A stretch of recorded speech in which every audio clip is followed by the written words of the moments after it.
And now we begin formal arguments on the question, does the God of Christian theism exist? By prior arrangement, Ignacio Reyes, arguing for the question, will be the first to present his 20-minute opening remarks.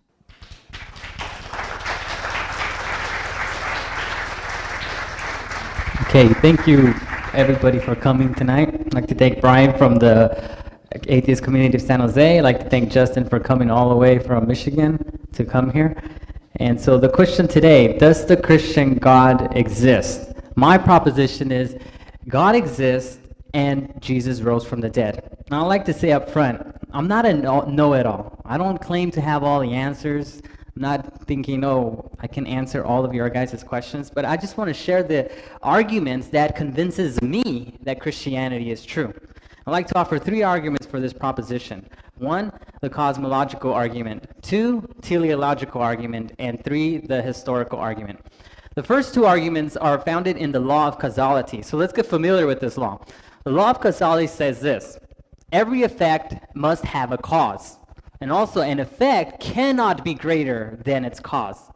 Anyone who denies this law is actually denying rationality, because the whole process of rational thinking requires one to gather thoughts, the causes, to draw conclusions, the effects. So if someone says, I don't believe in the law of causality, I'd simply ask them, what caused you to come to that conclusion? You see, the law is undeniable and well established in reality. So for the first argument, the cosmological argument says this: if anything exists, then there must be a self-existent internal being. What's the oldest question in philosophy? Why is there something rather than nothing at all? If there ever was a time when there was nothing, the only thing that could possibly be now is nothing. Because the cause and effect, you can't have an effect without a cause. So we have to explain reality. There's 4 basic possibilities to explain reality. 1 says it's an illusion. 2, self-created. 3, self-existent. And 4, created ultimately by something that is self-existent. So let's go through each one of them. An illusion basically says nothing is real. It's all an illusion. In order for anyone to say that, they would first have to exist in order to utter those words. You know the whole cogito ergo sum, I think, therefore I am. Just as a doubt requires a doubter, an illusion requires someone or something suffering the illusion. So at least you exist. You can prove your own existence. Second is the self-creation, or most popularly speak today, is created by chance. This actually violates the law of causality, the one that you deny violate rationality. It violates it because it postulates that there could be an effect without a cause. You can just have some type of effect without any prior cause. It also violates the law of... Okay. Are we good? Can we hear me? Much better? Okay, so self-created or created by chance, as popularly known today. Again, this violates the law of causality, because it postulates that there could be an effect without a cause.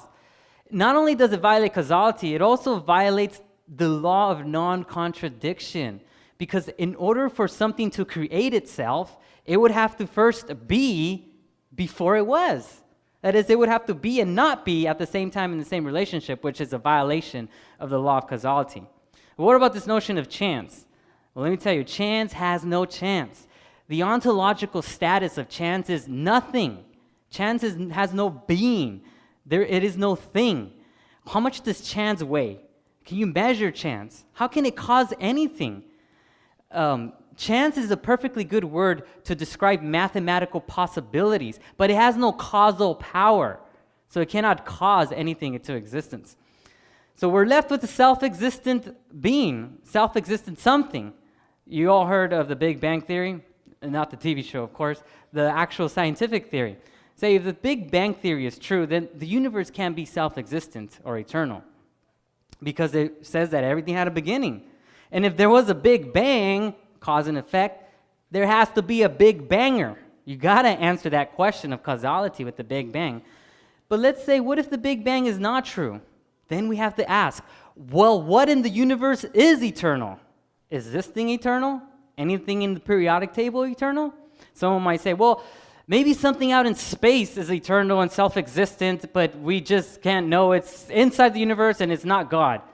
Let me tell you something. Whatever is eternal is self-existent and transcendent. That is, it has a higher order of being from the rest of all things because it has the power of being within itself. Therefore, it transcends all other things by its very being. So reason demands, no matter how you slice it, that there be a self-existent, eternal being. Now for my second argument, the teleological argument says this. Every design has a designer. Life manifests design, therefore life has a designer. Like we said, this also is founded in the law of causality, which is the fundamental principle of science. Without it, science is impossible.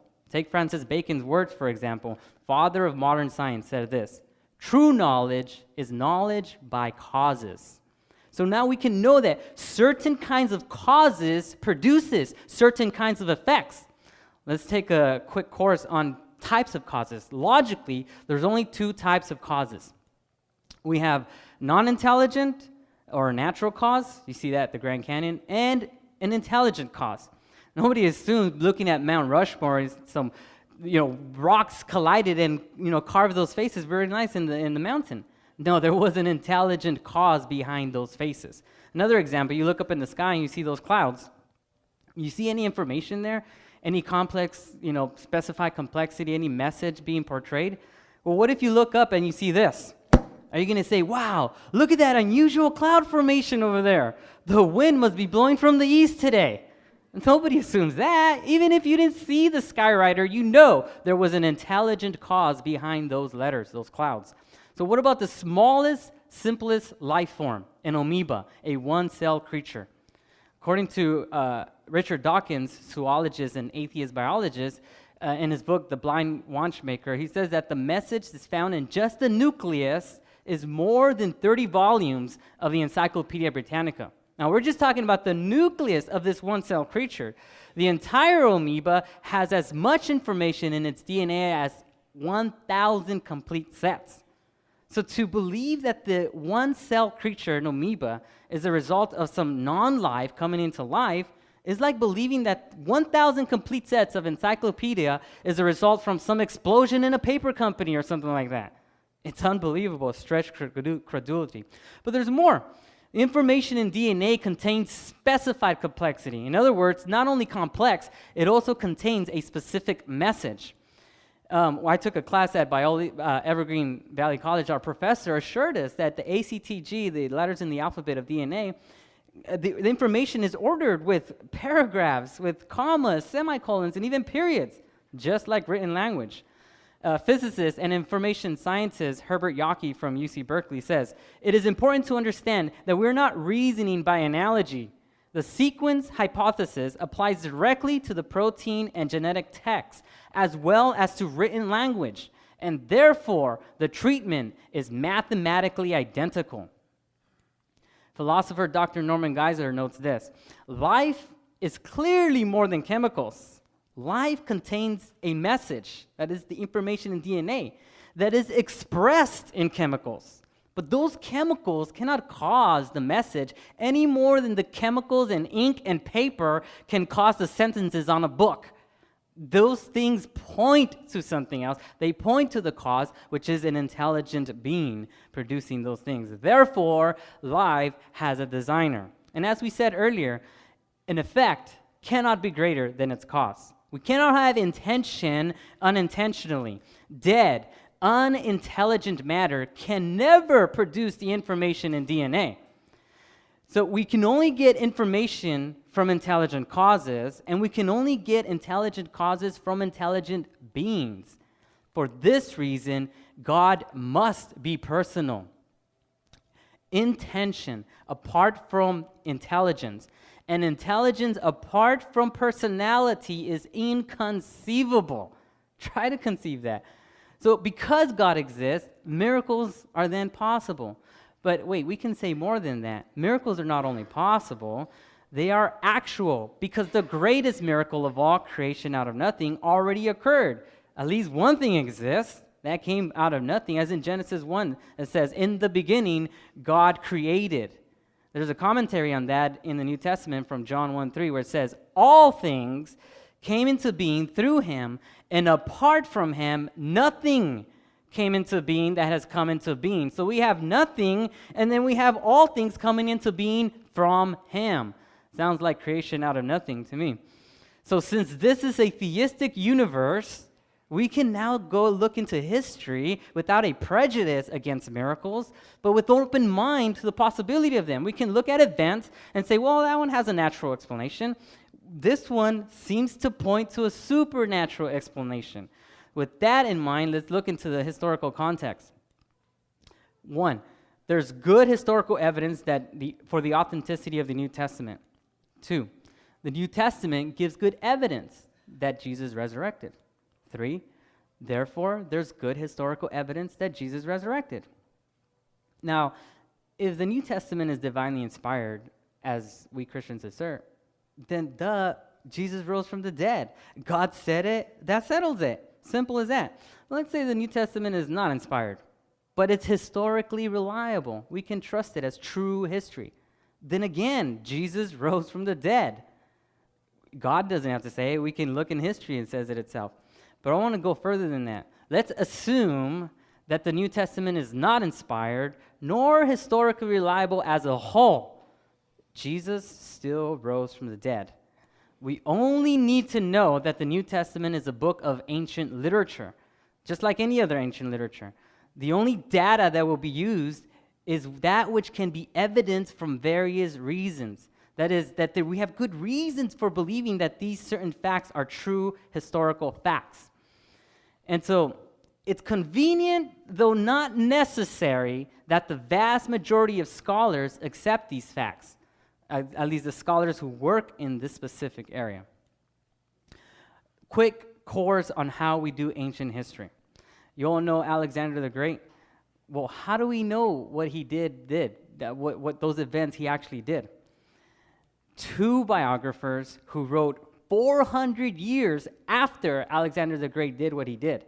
Plutarch and Arrian. Those are the best sources that we have for our knowledge of Alexander the Great, who wrote 400 years after.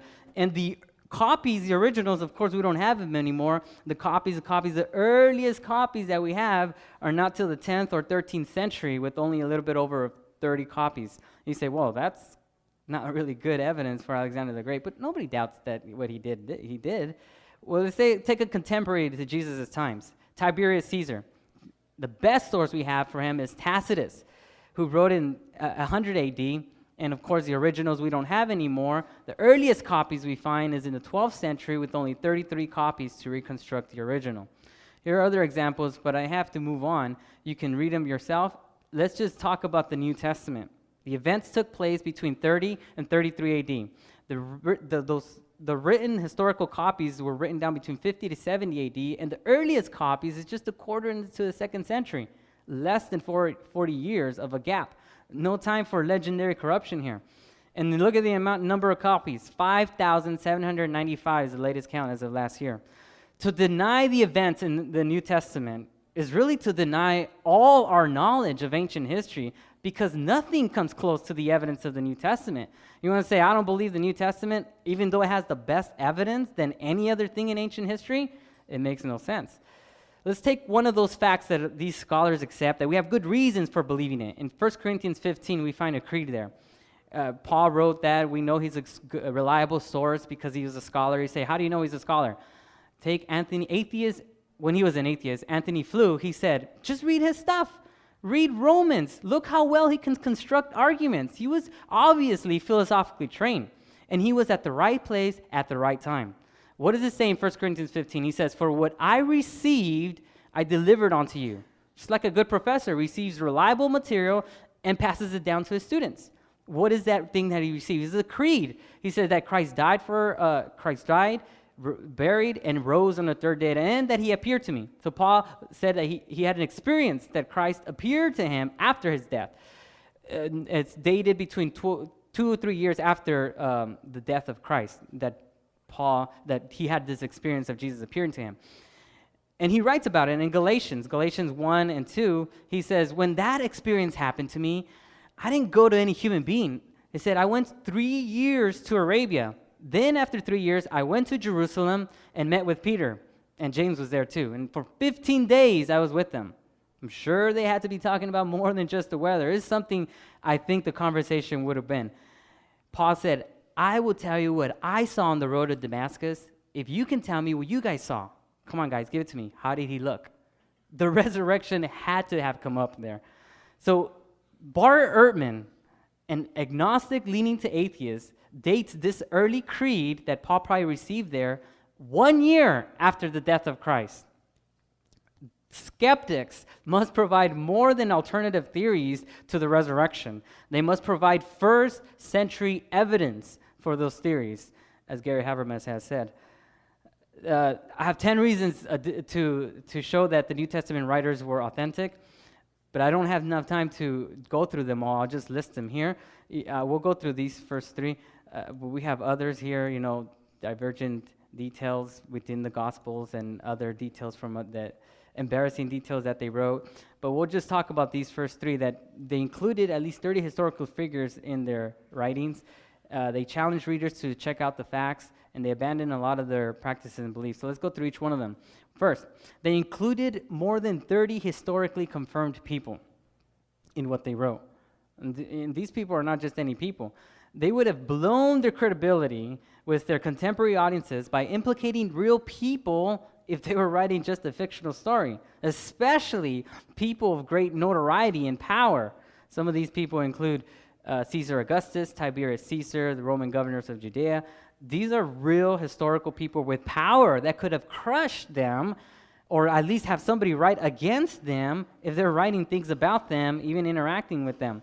But in addition to that, we have non-Christian, even anti-Christian sources, contemporary at that time, that mention and even affirm the events that the New Testament writers were writing about. So we don't have anything contrary, we have enemies even writing for it, affirming them. Second reason, they challenged their readers to check out verifiable facts for themselves. One example is in the first chapter, the first verse in Luke. He says, many have undertaken to drop an account of the things that have been fulfilled among us. With this in mind, since I myself have carefully investigated everything from the beginning, I too decided to write an orderly account. See, Luke is saying, I investigated, you guys can investigate. I wrote something. If you don't believe what happened, go and investigate and write something against me. We have no such source. Nobody in contemporary wrote against what Luke wrote. In addition, there's another one in Acts 26 where it reads, at this point, Festus interrupted Paul's defense. You're out of your mind, Paul, he shouted. Your great learning is driving you insane. I am not insane, most excellent Festus, Paul replied. What I am saying is true and reasonable. The king is familiar with these things, and I can speak freely to him. I am convinced that none of this has escaped his notice because it was not done in a corner. Public knowledge for all to verify if they wanted to. There's more, but I'm going to move on. You can read it. Just read the Gospels yourself. See how much in the whole New Testament, they want to show you these people saw something with their own eyes. Not only that, they abandoned their long-held sacred beliefs and practices, adopted new ones, and did not deny their testimony under persecution or death. Some of the pre-resurrection beliefs were animal sacrifice, the binding of the law of Moses, the Sabbath, circumcision. 1 year later, some scholars date it 6 months later, they're already announcing that Jesus resurrected, and they leave these long-held sacred beliefs, something that identified their theological and sociological identity. They weren't looking for a new religion. The Jews already believed they were the chosen people from God. Why would they give up all of these things? They didn't see animal sacrifice as necessary. The law of Moses or whatever is not binding. A lot of the things that have capital punishment. Who would give up their sociological and theological identity to get themselves beaten, tortured, crucified, stoned, beheaded? Doesn't sound like something I want to sign on to.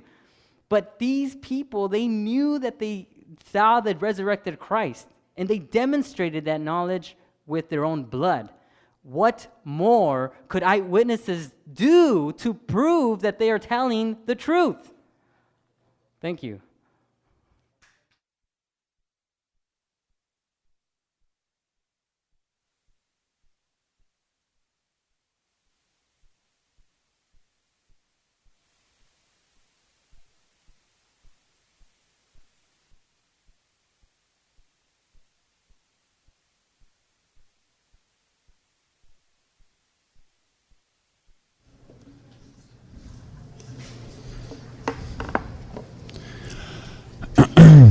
Well, good evening. I want to begin by thanking the atheist community here at San Jose for inviting me to participate in tonight's debate. I also want to thank all of you for coming out, and my new friend Ignacio for being willing to debate me on this issue. The title of the debate is, Does the Christian God Exist? Now, I've interpreted this as comparing two competing hypotheses and then looking at the evidence, and then from looking at that evidence, coming to a conclusion as to where that evidence points on balance. Now, so the generic God hypothesis, I assume to be something like this. There exists a disembodied mind of infinite power and knowledge who's created the universe, and he's also perfectly loving. Now, since tonight's debate is addressing the specific question of the Christian view of God, we must add at least something to this effect, where he has sent his Son to die for our sins and resurrected him a short time later. Now, the atheistic hypothesis I want to defend tonight is called naturalism. Now, basically, naturalism is the view that the natural world is a causally closed system. Now, if this is true, then it follows that there are no persons who exist outside of the natural world, but who are also capable of interacting within the natural world. In other words, there are no gods, there are no angels. So if naturalism is true, atheism is true. Now, before presenting my arguments, notice first that naturalism is by far the simpler of the two hypotheses on the table tonight. So think about it. The Christian God hypothesis is just the natural world plus a whole bunch of other stuff. But of course, when we add details to a hypothesis like this, we are adding additional ways that the hypothesis could be wrong. It's very important to keep this in mind. Details to hypotheses are liabilities to hypotheses. And so even prior to examining the evidence, naturalism at least starts off as more likely to be true simply because it has fewer ways of being wrong than Christian theism has of being wrong. Now, that is, of course, not to say that the evidence couldn't in principle make up for this head start, but it is to say that this is a fact that's very important and is far too often overlooked on these issues. Now, let's get to evidence. That's what we're talking about tonight. What is evidence? Philosopher of science at Johns Hopkins University, Victor DeFate, write, quote, "The most widely accepted probabilistic account of evidence is the so-called increase in probability or positive relevance account." So the idea here is simply that E is evidence for H if and only if E makes H more probable. And then I would add, than it otherwise would have been. And so generally, evidence for naturalism and against theism will be observations that are expected on the assumption that naturalism is true, but rather surprising on the assumption that theism, and specifically Christian theism, is true. Now I want to bring to our attention three observations tonight that fit this description very well, and so constitute evidence for naturalism and against theism. Now, to be clear, none of these evidences tonight will conclusively prove that Christian theism is false, just like none of my opponent's arguments tonight will conclusively prove that Christian theism is true. Rather, what we are doing is we are building our respective evidential cases, and your job tonight is to judge the strength of those cases. And to be clear, the crosshairs of my arguments tonight are aimed at the more general hypothesis of theism. But of course, any argument that is a threat to theism in general will also be a threat to specific forms of that theism, like Christian theism. Why is this? It's because Christian theism entails that theism is true. So if I can show that theism generally has a very low probability, then it also follows that Christian theism cannot be more probable than that. Now, my first bit of evidence is non-resistant unbelievers. The fact that we are even having this debate presupposes a few things. It presupposes that it's possible for intelligent and fair-minded individuals to disagree about the existence of God. I think it's quite clear that there are many people who do not believe in the Christian God, myself included, and equally clear is the fact that many of these unbelievers are not resisting theism. For example, many just find the evidence for theism to be very poor or to be very ambiguous. But some are still very much open-minded, and many good friends of mine actually wish that theism were true, but they just cannot bring themselves to believe in it. Moreover, like in our culture, most believers of other religions have those beliefs largely because that is what their parents believed. This is just a fact we know about the world. They don't resist Ignacio's view of God. Rather, it's just not a part of their culture. Given their background beliefs, they find this idea very implausible. But of course, if a God who loved us existed, he wouldn't be so careless as to leave the potential for a relationship with his loved creatures up to something as trivial as geography. So premise one, non-resistant unbelievers are highly unlikely on the assumption that theism is true. On theism, we would of course expect that a perfectly loving God would want a meaningful relationship with the creatures whom he did love, and so for this reason, God would ensure that all such creatures, so long as they were not resistant to him, believed that he existed. Why is this? Well, because it is only then that these persons could be in a position to freely respond to God's grace in order to enter into a meaningful relationship with God. So on theism, the fact that there are unbelievers who are also not resisting theism is very, very surprising. It's very unlikely. Premise two, non-resistant unbelievers are highly likely if naturalism is true. So think about it. If naturalism is true, then it's not at all surprising. Indeed, the poverty of theistic arguments is entirely expected on naturalism because God does not exist. Therefore, the existence of non-resistant unbelievers strongly supports naturalism over theism. Now, very often, I will hear Christian theists will respond to this and say, but Justin, there are no non-resistant unbelievers. They all resist God in their unrighteousness. Right? This is a claim I've heard many a time. But this is just an arrogance of biblical proportions. The degree of blind dogmatism it would take to make such a blanket statement about everybody who does not believe in exactly the way that you believe, to think that they're all just closed-minded or resistant to the idea of God. I mean, think about what non-question begging reason could one possibly appeal to in order to justify that statement?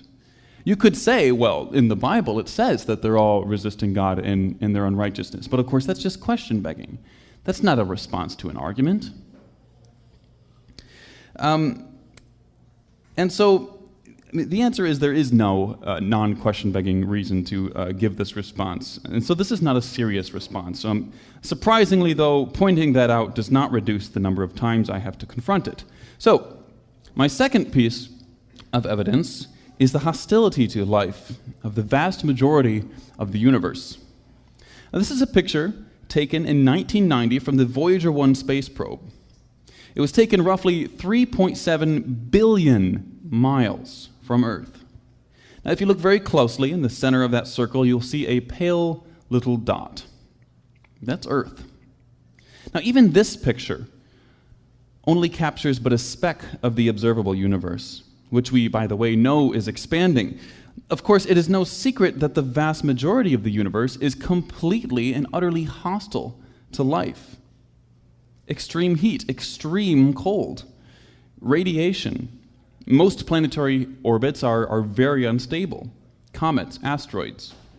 It's hard to come away with any other conclusion other than to say that this universe is largely a death trap.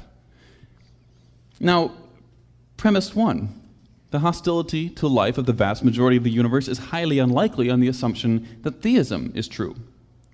So if theism is true, God has created the universe for us. It's a strange and awkward fact, then, why our massive universe should appear to be almost entirely designed to kill the very beings for which it was created to sustain. God certainly could have created it this way, but of course, he could have created it a million other ways. Ways which would not automatically kill us if we were to venture from our tiny little dot. And so it's very surprising on theism.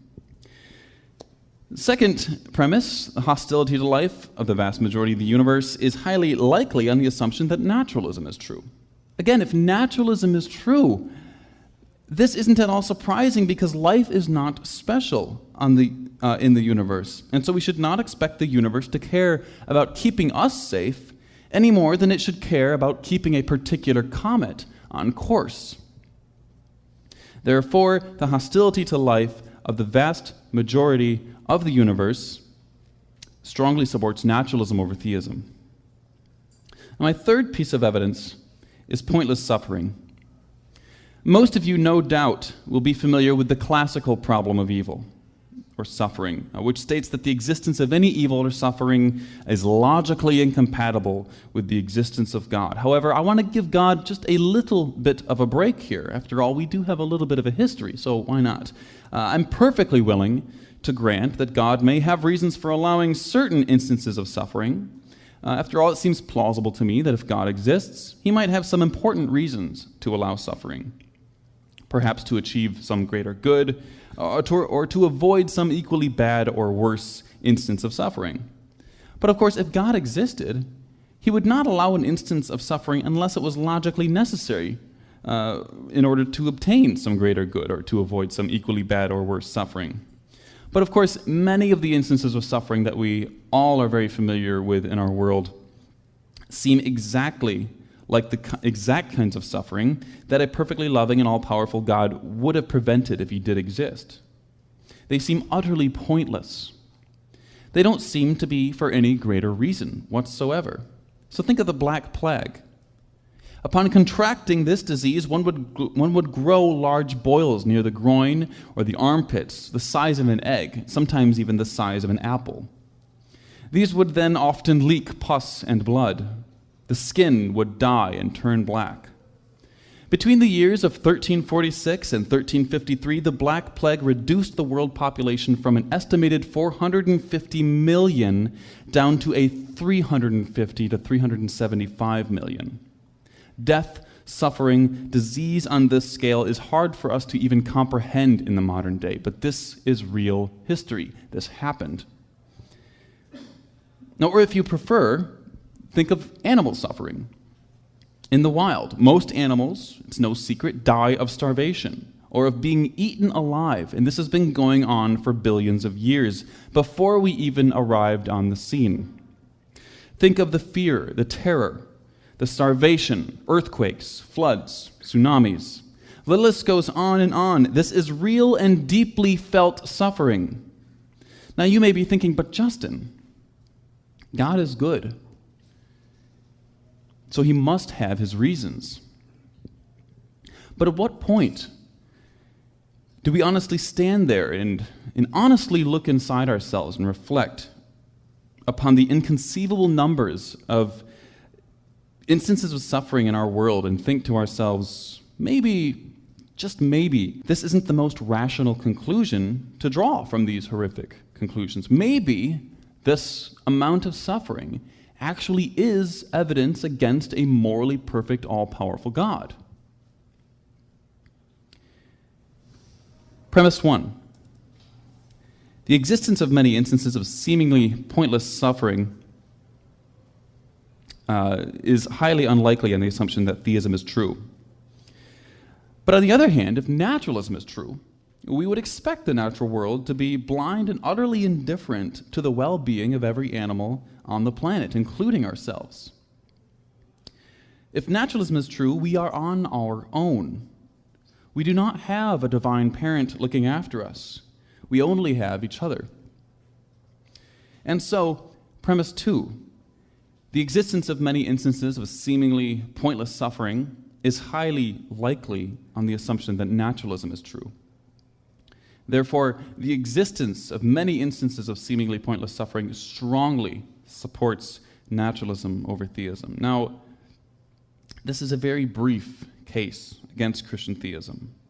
And while none of these arguments, as I said earlier, will conclusively prove that theism is false and naturalism true, taken as a group, I think they quite clearly provide a very strong case for naturalism being far more reasonable to believe than theism in general, and Christian theism in particular. Now, to review, remember I argued that non-resistant unbelievers are very surprising if theism is true.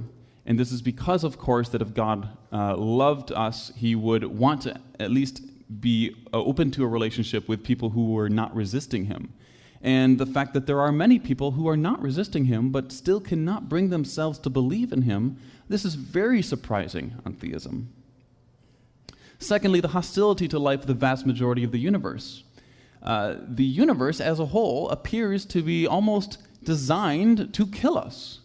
That's obviously very surprising on the hypothesis that there exists a loving God who cares specifically for a particular primate species. And again, the last argument, seemingly pointless suffering, the number and degree and geographic distribution of the vast number of instances of suffering which there appear no possible justificatory reasons that God could have to allow. These are all very much surprising on theism. Now, of course, we simply cannot conclude that theism is probably false simply by looking at the arguments against theism. That would be to ignore the principle of total evidence. So my opponent, if he wishes to show the Christian God hypothesis to be more reasonable to believe, must not only present his own evidence, which he has done, he must also demonstrate for us tonight why his evidence is stronger than the evidence that I have provided. And then, ladies and gentlemen, unless and until Mr. Reyes can do this, I think it is quite clear that when it comes to the evidence, naturalism is more reasonable to believe than Christian theism. Now, when it comes to the arguments that Mr. Reyes has brought up, I have a few more minutes left here, so I do want to address some of the arguments that Mr. Reyes has brought up in his opening statement.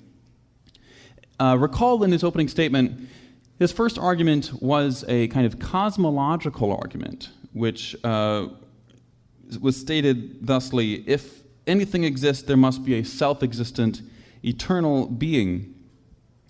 Now, technically, this isn't even an argument, right? This is just a conditional statement. But, if we're going to be charitable here, it can serve, of course, as a premise in an argument of the form modus ponens, which would look something like this. If something exists, there must be a self-existent eternal being. Something exists, conclusion, therefore there must be a self-existent eternal being. Now, expressed this way, Ignacio's statement becomes a valid argument. That is to say that the conclusion follows logically from the premises. So now the question, of course, is to ask, are these premises true? And if they are true, do they have any relevance to tonight's debate? First, notice that even if the argument is sound, it does not constitute a reason for thinking that atheism or naturalism is false, or that God exists, let alone Ignacio's sectarian views about God. See, Ignacio refers to a self-existent being, but that doesn't mean that it must be a person. It could just as easily mean the universe as a whole. Naturalism is perfectly compatible with, say, the universe being self-existent or necessary in some sense. In fact, there seems to be no time when the universe didn't exist. There seems to be no reason, then, for which I might require that an eternal self-existent being be a supernatural mind rather than, something purely physical. So I'm not entirely sure that this argument says a lot, has a lot of relevance to this debate tonight.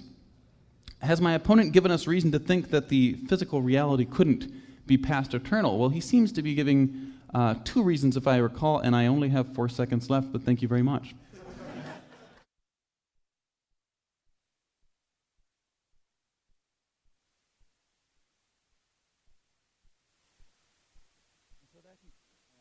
Hello? And so that concludes the first opening round of opening remarks by our debaters. And so we'll now move to the first rebuttal round, which is 10 minutes. And first to present his rebuttal will be Ignacio Reyes. Do you need the... Okay.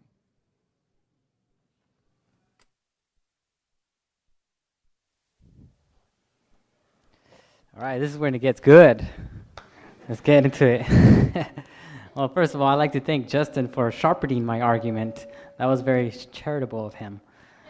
I am happy to inform you that the arguments you just heard from Justin, most of them were just straw men or false disjunctions, and insignificant when it comes to the existence of God as in particular. Let's take a look at one of them. So the first one, we saw the non-resistant unbelievers.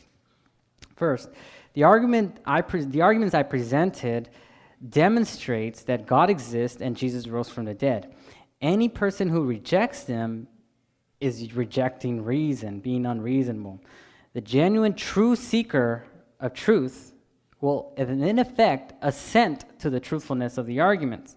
However, this does not mean that they are saved or regenerate or have that relationship with God or is a believer for God. The great Puritan Jonathan Edwards developed a doctrine of seeking that basically says God can awaken dead souls, anybody, into the point that they are now seeking, not resistant, but not saved, not believers. So there is, in Christianity, a possibility for non-resistant and unbelievers and theism being true. God. Don't just take Edwards' word for it. Jesus himself said, he told us in the parable of the soils that there would be some who even receive the word with joy and still not be saved. You can read that in the parable of the soils, Matthew 13. So the fact that there are non-resistant unbelievers, as taught by Titan Jonathan Edwards, and even predicted by Jesus Christ himself, shows that premise 1 of his argument is false. So the argument falls apart. And then again, this argument doesn't really address the existence of God. It only suggests something that God should or shouldn't do. God should create people so they can have a relationship. God shouldn't do this. Before we can start talking about God's character, which is and his intent, we have to first establish his existence. Sounds more like more like a theological argument, something more like Calvinism and Arminianism, rather than a theist and an atheist. For his second argument, the hostility to life in the vast majority of the universe. First of all, what evidence does Justin have to support premise 1? Premise 1 appears to just be an assumption that he is making. God's supposedly supposed to create some playground for human beings, some non-hostile area where the whole universe is, free for all. Everyone can go. I challenge my opponent to quote chapter and verse where the Bible says this notion to be true. God is supposed to create a wonderful place where everyone can go. If God did create this playground, then by design, that will be the safe place to stay. You go out of there, then you're going out of the design. And he says if we're to venture into the universe, then of course that wasn't the original design, that wasn't the original intent. Furthermore, if the universe is hostile, as naturalism is proposed here, then how does one explain the emergence and continuance of human life in the universe? Wouldn't the universe would have killed us by now? Life continues to emerge. Life continues to flourish in this hostile universe that we're in. At best, this argument speculates over the character of God, over his creative order, what he should have done or shouldn't do or do, but nothing towards whether he exists or not. It is only proper to first establish his existence before speculating about his character or his intentions. Finally, this argument doesn't give us any explanation for the existence of the universe itself. Which option does my opponent want to propose? The universe is an illusion, self-created, self-existent, or created ultimately by something that is self-existent and eternal, namely God. The existence of God is well established, as I have done with the cosmological and theological argument. Now for the third argument, the problem of seemingly pointless sufferings. First, we must note that evil and suffering cries out for God. You can't judge that is evil, that is suffering, without some standard you're using to judge that. Just like C.S. Lewis said, you can't know there's a crooked line unless you know what a straight line looks like. You don't know who's a good bowler unless you look at the score, the standard. So this argument only is meaningful, can only make any sense out of it if we first presuppose the standard of God. So we know God created all things good without evil. Suffering is a result from evil, and evil is a result from the fall, and the fall is a result from humanity, namely Adam. God has set commands for us to obey that are designed to prevent us from committing evil and suffering. If everyone would just follow God's commands, we had no suffering or evil. The existence of suffering and evil can be troubling for some, and sometimes it is for others. And this is only the first principle of theology when we start studying theology, the incomprehensibility of God. That is, the finite cannot comprehend the infinite. How do you expect a finite being to comprehend the will, character, and intentions of an infinite being? That's impossible. But we don't know the reasons for some evils we encounter because God hasn't explicitly told them to us. He has told us some. Brothers selling their smallest brother into slavery, and then all these causes that happened, and all of a sudden God intended that for good. You can read that story in Genesis. But it's not like we have no information about why bad things happen. We know that we live in a fallen world. We know that that good can come from evil. We know God has good reasons for evil, even if he doesn't explicitly reveal them to us. We know why we can't possibly know all the particulars. You see in the movie It's a Wonderful Life? Take that as an example. It's impossible. The chain of causes goes beyond our ability to detect all these things. One choice can go into all kinds of consequences that we, limited beings, cannot grasp. So this argument doesn't specifically, again, address whether God exists or not, but only reveals what we already know, namely that we are finite and God is infinite. God allows for suffering. So what does that have to do with existing? God exists and he allows for suffering. That's the way he decided. The argument only speculates about God's intention, but says nothing towards the content of its existence. Seems to me that if there ever was a pointless suffering, that it was done on someone who was innocent, who was beaten, whipped, tortured, brutally crucified to the point of death. Jesus Christ suffered more than the cumulative suffering than all of mankind. He suffered for the sins of mankind, which is any more physical pain than anyone can ever endure. If God can accomplish a good purpose for that seemingly pointless suffering, how much more would he accomplish with other seemingly pointless sufferings that we can point? If you're suffering, take comfort on the fact that Jesus suffered with you and has come, and good has come out of that. That is forgiveness of sins and his righteousness for eternal life. If good can come out of that seemingly pointless suffering, then be assured that good can come out of other seemingly pointless sufferings. Thank you.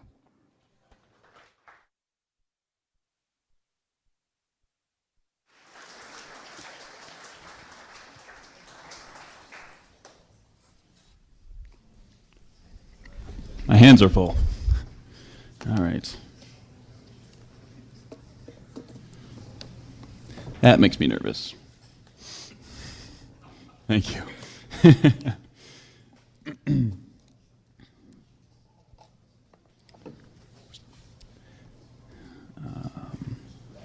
One second here.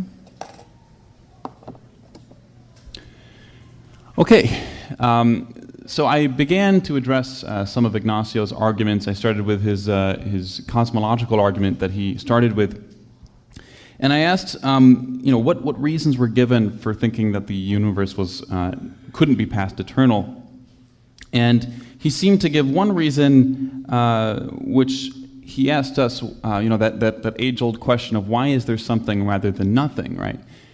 Now, the problem with this question is that it assumes that nothingness is a default state. And that's not at all clear. In fact, it's not even all clear that nothingness, total philosophical nothingness, is even a possible state of affairs. So I just don't see how this is an argument for the conclusion that he hopes for. Secondly, he argues that the Big Bang, his second reason here was that the Big Bang demonstrates scientifically that the universe had a beginning. Now, that's an extremely controversial statement. That's not at all demonstrated by the Big Bang. The Big Bang, rather, is just a description of the very rapid expansion of the universe, of the early seconds of the universe. And so I don't, at the very least, we might say that there was a beginning to the expansion. But that is, of course, a different question from whether or not the universe itself popped into being out of nothing or popped into being by the hands of a divine creator. So I don't know that these arguments are necessarily doing the heavy lifting that my opponent hopes for them to do. Now, so the second issue was his argument about design, right? So his teleological argument, that every design has a designer, life manifests design, therefore life has a designer. Now, the problem, at least the first problem that I think people should be recognizing here is that the argument is guilty of begging the question. Notice that the assumption that that life had a designer is found in both the conclusion and premise 2. Now, this is a textbook case of circularity. Life had a designer because life is designed. Well, okay, sure, but that's a very trivial statement to make, right? We need to demonstrate that life had a designer, and I don't know that we've had that done. We've had slides about very complex organisms, but no discussion, apparently, about how the understanding of science can bring us from a process of natural selection to, through using very natural processes, to a very highly complex organism, and it's an absolutely beautiful thing, and if you do not understand this process, I highly suggest you look into it. It is it's incredibly moving, actually, to think of yourself as a part of this unbroken chain of life. Now, so perhaps what he seems to be suggesting with this argument is that the appearance of design, right? This appearance of design in biological organisms is more likely on theism than on naturalism. Of course, as I said, this ignores the bedrock of modern biology, mainly evolutionary theory.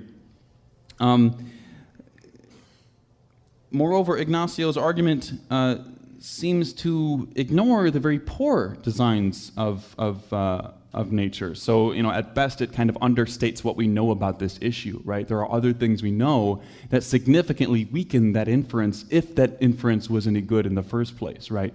So we understand, for example, that we have blind spots that are caused by the wiring in our retinas. We all have blind spots. We don't recognize this, but there's ways to figure this out. And I actually ask you to Google it. It's actually kind of funny to realize that we all have this. We all have lower back problems, right? I'm beginning to have these, and I'm sure many of you have too. This is because we were not evolved to walk upright. We are rebelling in a very dangerous way against our evolutionary nature by walking upright. And it's not without its consequences. Moreover, we eat and breathe through the same hole, which leads to choking all the time, right? I mean, this is just fundamental design flaws. if you were trying to design a product and your lead designer was like, well, boss, how about we do this? How about check this out? And your robot thing is choking, you would fire that designer. That's just terrible design, right? So if this argument from design has any force, it seems to be significantly undercut by just the laughable designs within the natural world. That is, of course, not to say that there are not some ingenious designs, right? But, of course, natural selection can do amazing things. My opponent's last argument was an argument for the resurrection. So his first premise is that there's good historical evidence for the authenticity of the New Testament. Now, I just think that premise one is just false. It's far from a respectable claim, especially to anybody who's even loosely familiar with mainstream biblical scholarship. When we apply the tools of textual scholars and historians and actually peel away the red flags that are shining beacons of red flags within the New Testament, it is not at all clear that we should be taking these claims uncritically, as seems to be suggested. Now, as for the second premise, which is the New Testament gives good evidence that Jesus was resurrected, let's talk about the resurrection hypothesis. First, the resurrection hypothesis. If we're going to assess this as an explanatory hypothesis, which is I think what should be done, we need to recognize that it has an astronomically low prior probability. This is the prior probability that one would place on it prior to looking at the evidence. You're just taking on board your pre-existing beliefs. Now, this is true even on theism. So think about it. If theism is true, we have loads of information about how God chooses to interact. Right? We can do natural theology and look at the world, and we can find out that God has this huge tendency to ensure that at least 99.9999% of persons who die stay dead. God ensures that. He makes that the case, right? Now we could put that in a statistical syllogism here, and we could say, well, God ensures that 99.9999% of people who die, He ensures that they stay dead. 2, Jesus was a person who died by way of crucifixion. Conclusion, therefore it is 99.9999% probable that God ensured that Jesus stayed dead. Now, of course, Ignacio could reply, well, Jesus is not just another person, right? But of course, this just begs the question. Again, so we cannot be dealing with these kinds of responses. Of course, the question of whether or not the resurrection hypothesis is the best explanation of these so-called facts cannot be decided by the prior probability alone. Of course, that is true. Rather, the best explanation is one with a good mixture of prior probability and explanatory power. So, the next question is, does the resurrection hypothesis have good explanatory power? And that brings me to my second point. No. This is because the resurrection hypothesis, in conjunction with our background knowledge, does not actually lead us to expect any of the so-called usual facts that are appealed to as the facts that we need to explain. Things like the empty tomb, the death of Jesus, the claims about the visions of the apostles. The resurrection hypothesis alone does not actually lead us to predict those. At least not without a whole bunch of additional assumptions about the post-mortem activities of Jesus. And so I just don't think that this has good explanatory power. Now, I got 1 minute left here.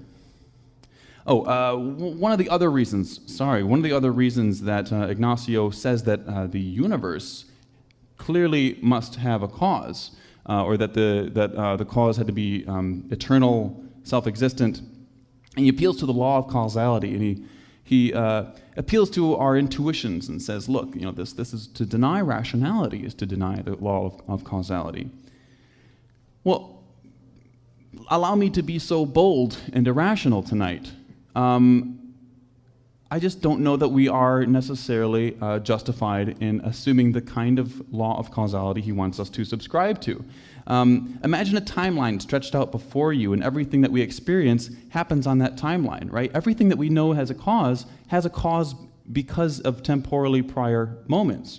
The universe itself is the timeline itself. Our intuitions about the moments within that timeline have no relevance, or at the very least, we have no justification for applying those principles. These are intuitions that were forged within the deep experience of that timeline, and they are inappropriate. I be so bold to claim they're inappropriate to use for the universe itself. Thank you very much.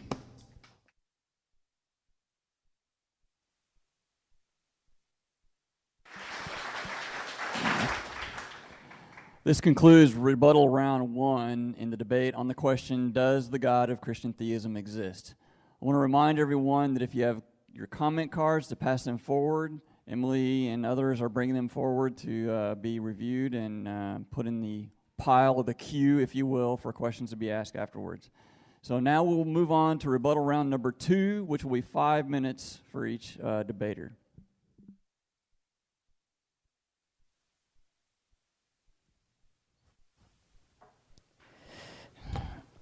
Okay, thank you for that rebuttal. So first, I'm going to go through all my arguments, cosmological, teleological, and the historical. The rebuttal for the cosmological argument didn't give us any explanation about when I said, what if the Big Bang is not true? Then we have to ask, what in the universe is eternal? If he wants to say the whole universe as a whole just has cause and effect, cause and effect, cause and effect, those are just contingent things that continue. If you stack up a bunch of chocolates infinitely and you have more chocolates infinitely, you're only going to get a bunch of chocolates. You're never going to get a necessary, a cow or something like that. You know, you still need to account for the whole thing. The whole chocolate needs to be accounted for. What is the explanation for the universe? You can't just blow off causality because, oh, we don't want to go there. You're trying to give an explanation for all of reality, but you don't want to go to the fundamental of that explanation. Seems to me someone is shying away because doesn't want to go there for one possible reason. Reason demands that there be this self-existent eternal being. Something is defeated, nothing is impossible because God exists. I believe, he says, the state of nothingness, we can't even fathom that. I agree with him. That's known as the ontological argument. You cannot think of nothing. That's why it drives you to thinking of being. You cannot not think of being. That's the ontological argument for the existence of God, which is great. He understands that. You cannot not think of being. Nothing is impossible. So no explanation was given. Which one does he want to subscribe to? Again, an illusion, self-cause, self-existence, or eternal? Seems like he was going to self-existence, but doesn't want to account for it. Teleological argument. Natural selection can cause some type of information or message in DNA. I'd like to see that happen. Can we have any example in the present? First of all, what is natural selection? How can we see that? Can we measure it? You know, what is the being of natural selection? It seems like it has no causal power for causing any type of information or message, let alone complex. An effect cannot be greater than its cause. So if we're moving from random chaos, how are we getting to the ordered human that we have? From this one-cell amoeba to a complex human being. That totally violates the law of causality. You cannot give what you don't have. But it seems like that is what being postulated with this notion of natural selection. I did hear Justin talking about different things of design that are laughable, choking things. And he did say laughable design. So even if the design is faulty, doesn't mean it is not design. Design, faulty design, intelligent design, good design is still design. The point is still there. If you put an I love you very scribbled, maybe a baby did it, but it was still an intelligent design. There was nothing about the historical argument about how we do ancient history. No talk about the evidence for the New Testament, the amount of manuscripts that we have, the earlier manuscripts that we have, the closer to eyewitness manuscripts that we have, that 99.999% probability thing, well, that 0.1% is Jesus resurrecting. The reason, the background knowledge that we don't have is because of the anti-supernatural background knowledge that my opponent imposes when we're looking at the evidence for the resurrection. He said the explanation for the resurrection seems improbable. Well, then what is an explanation? I like to hear one espoused other than the resurrection, an explanation that can best fit all of the facts, account for all of things, the empty tomb, the appearances to the 12, to the 500, to a skeptic who's James, to an enemy who was Paul, all of the touching him, all of the documents, all of the enemy attestation, even the Jews admitting that the tomb was empty, having to make up an excuse. Not all of these facts, all of these things that we see in the New Testament have to be accounted for as a collected to explain if the resurrection easily explains all of that. What is a naturalistic explanation? What is a better explanation? I like to hear that being by Justin here today.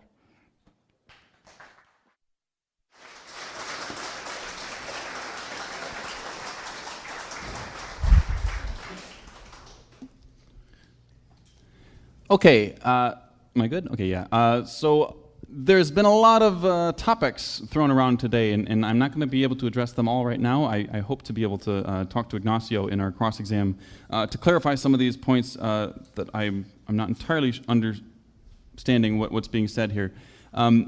So when it comes to, that I didn't deal with the, the number of manuscripts or the earlier manuscripts, or that they are the earliest.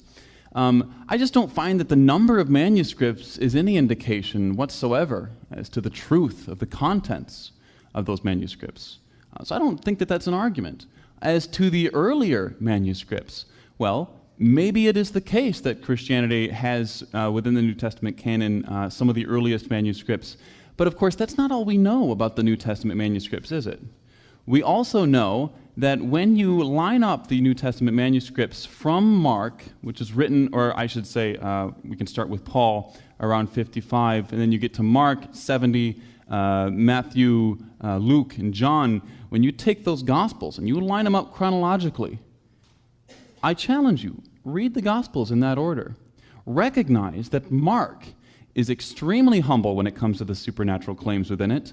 But then suddenly you get to Matthew and you have, in addition, more supernatural stories being added. Luke, you have more and more and more. John, you have an entire theology behind everything. John, you actually have John moving the day of the crucifixion of Jesus to the day of the Passover lamb being crucified to make that important theological point that Paul thought was so important to the resurrection story. So, yes, it might be the case that the New Testament canon has some of the earlier writings. I don't care. When you look at the patterns, these are historical red flags, and if you ignore them, you're only going to find yourself doing terrible history, and I think that that's what, unfortunately, is being done here tonight. He argues that, so he wanted me to give a plausible naturalistic explanation. Okay. Jesus' body was stolen. You might say, well, there were guards at the tomb, right? Well, I don't find that the guards' hypothesis is at all plausible. In fact, you don't have Mark mentioning anything about the guards. You have the guards only showing up in Matthew, and the guards don't even show up till Saturday afternoon. So even if there was guards, even if the guards are a genuine historical story, there was plenty of time to steal the body and roll the tomb back to, the guards would have been standing and guarding an empty tomb. There are other, I'm sure there are other objections, and we can discuss those about the stolen body hypothesis. I find it to be a hypothesis that doesn't need to appeal to an entirely new kind of causality, an entirely new God mind being. So at least me, someone who's an atheist, my prior probability I'm going to place on the hypothesis of a stolen body. We know that people at that time practiced necromancy and they had reasons to steal bodies. So it's not at all something that I find incredibly implausible. It's much more plausible than a kind of magic supernatural God. And he argues, when it comes to some of my arguments, there seems to be a bit of a misunderstanding. So he argues that I'm guilty of straw manning the Christian God, and that my arguments are speculations about what would be true if theism were true, and what would be false or what would be the case if theism were not true, right? And he says that this is all very wild speculation, that we're not in a place to say this kind of stuff because we're just infinite beings and God is infinite. But the problem is that if God is to work as a hypothesis, presumably that's what we want to do tonight, is compare these two hypotheses. Maybe I'm wrong about that, but I thought at least that we were comparing a Christian theistic hypothesis to an atheistic hypothesis, and I'm saying, well, if Christian theism, when we treat hypotheses, we have to ask ourselves, what would be true? What would we expect to be true if that hypothesis were true, right? So for example, if the theory of gravity is true, we would expect very large planets that we discover to be attracting smaller objects toward it, right? That's an observation. If we don't see that, in fact, if we see the opposite of that, it repelling, then our understanding of that gravitational force would be falsified, right? So on theism, the hypothesis that there exists at base a perfectly loving, I have 5 seconds left.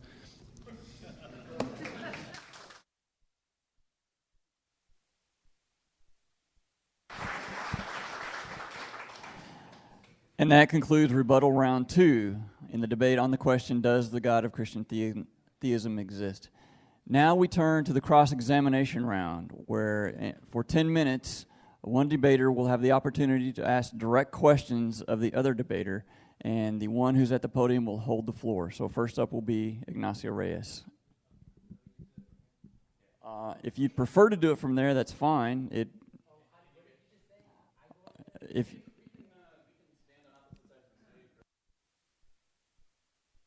I preferred if you guys look more adversarial. Let's not be so friendly here. So the person at the podium will control the floor, so he will be asking the questions. Because I think better. I don't know why. Okay, so do you have an explanation for the existence of reality? Reality, well, here's the thing, is that I think that question presupposes that it would require an explanation. I don't know why reality could not just be a brute fact.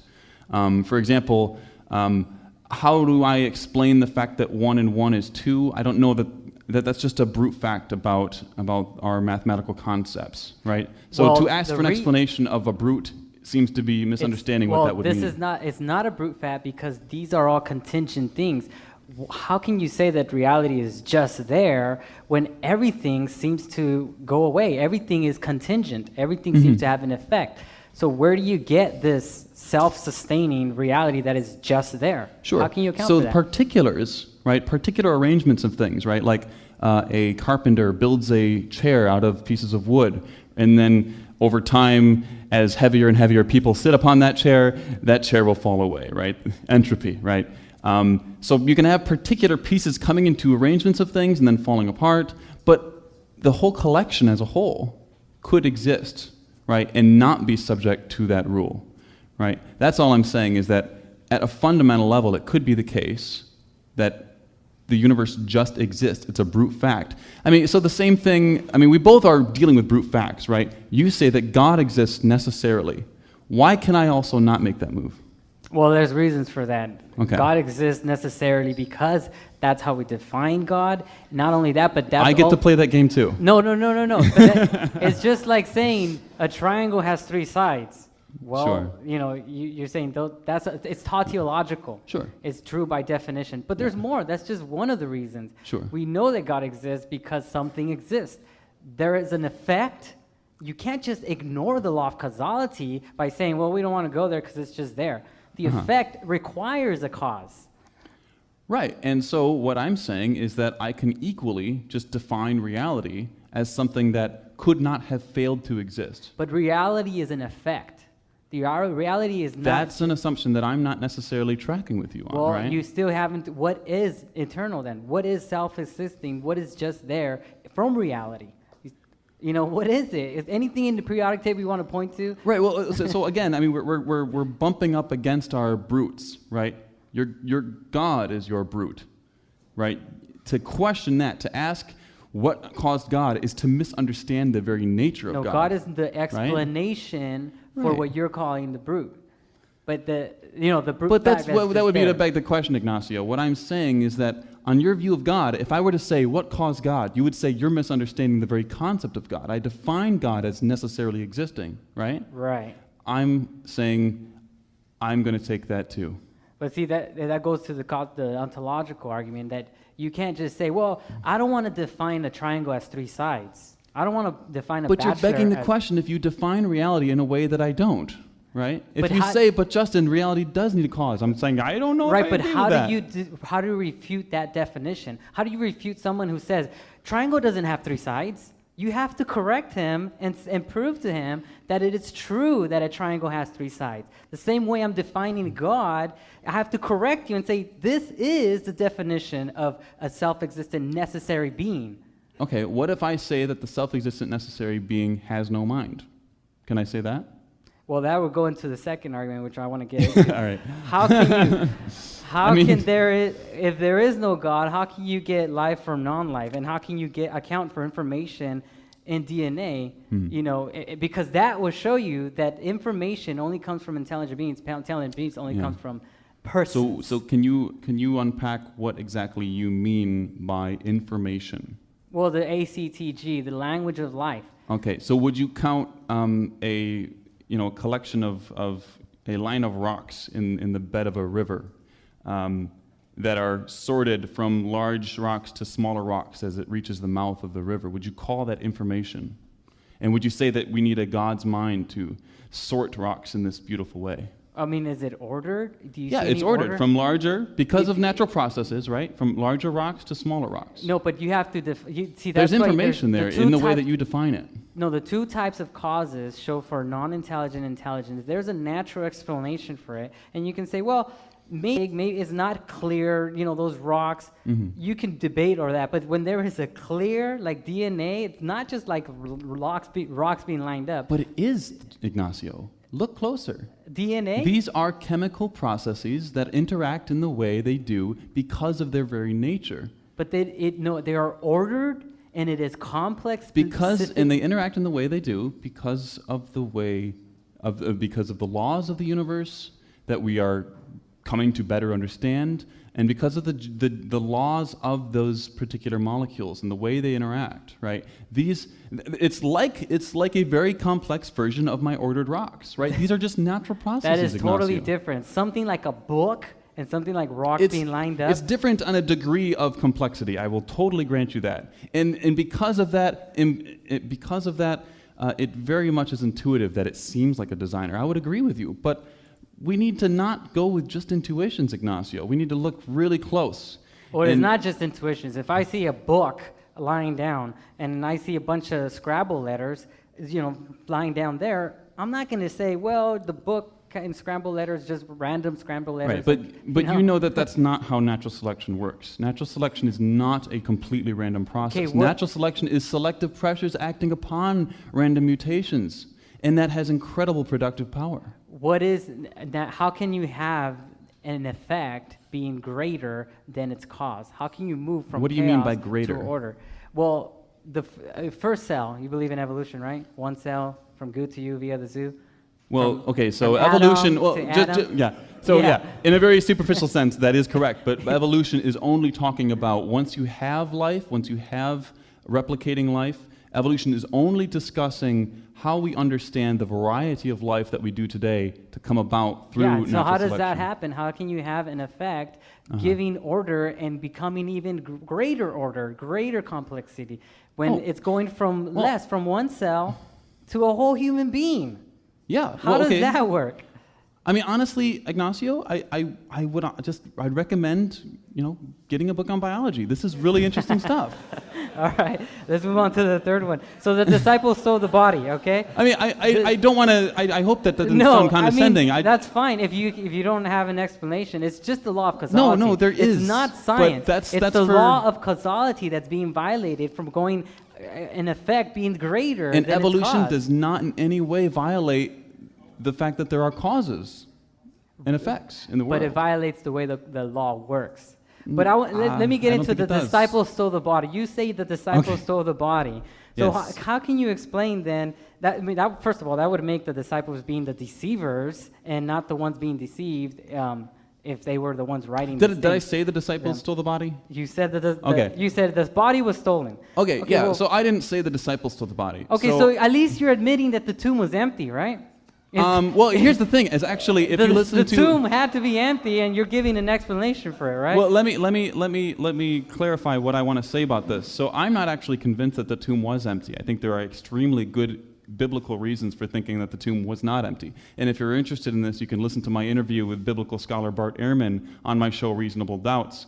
But let's assume that the tomb was empty. People steal things sometimes, right? And sometimes you have people who steal bodies. We know that there were necromancers in the ancient world. It wasn't terribly uncommon. Okay, well, what motivation do the disciples have to invent the resurrection then? To get beaten, that's tortured? an interesting question. So,